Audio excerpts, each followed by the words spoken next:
রক্ষাকালীতলা।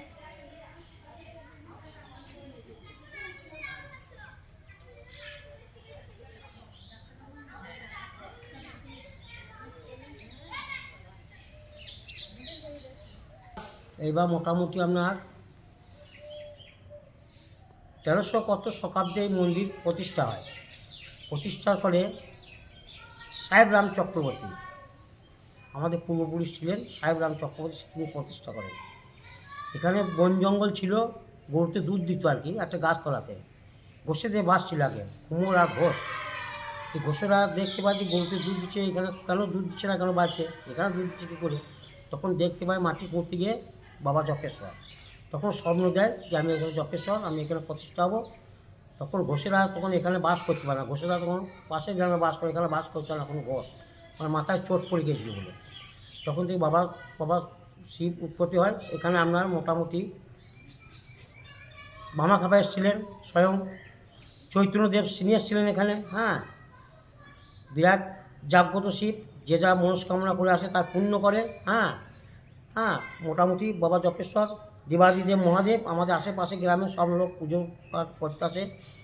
ফাল্গুন মাসে শিবরাত্রি মেলা হয়, বড় মেলা বসে, বড় একটা মৎস্য হয়। হ্যাঁ, 1030-35 লোক খায়। আর এইভাবে বাবা চলে আসছে পরম্পরা। হ্যাঁ, মন্দির ভেঙে যায়, তারপরে প্রণববাবু প্রণব মুখোপাধ্যায়, হ্যাঁ, তিনি করে দেয় এই মন্দিরটা, তারপর থেকে পূজা আগা চলে আসে এইভাবে বম সরকার। 5টা মন্দির ছিল আপনার, 5টা শিব আছে ভেতরে, পাশাপাশি ছিল। এই মন্দির করতে গিয়ে তখন এই মন্দিরটা ভালো পেয়েছিল আর কি। হ্যাঁ, সেই জন্য এই মন্দিরটা তার রেখে দেওয়া আছে স্মৃতি হিসেবে। এরকম 5টা মন্দির ছিল, এরকম 5টা মন্দির ছিল আপনার। এটা ভৈরব মন্দির। ভৈরব মন্দির।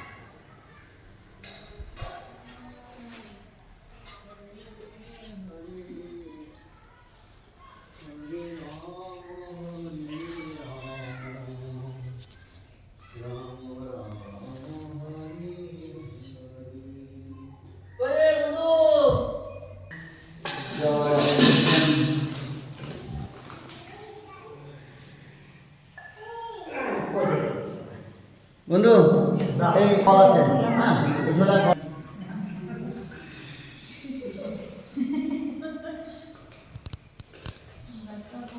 জয় নিতাই।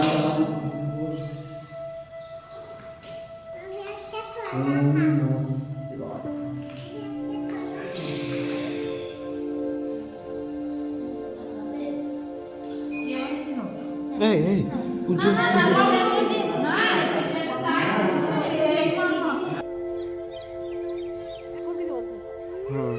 পুজো আগেই চাইছে, পুজো করা হয় নাই, তখন থেকে বলছে কলা দাও, কলা খাও। ওরা বলছে যে চাইছে তখন।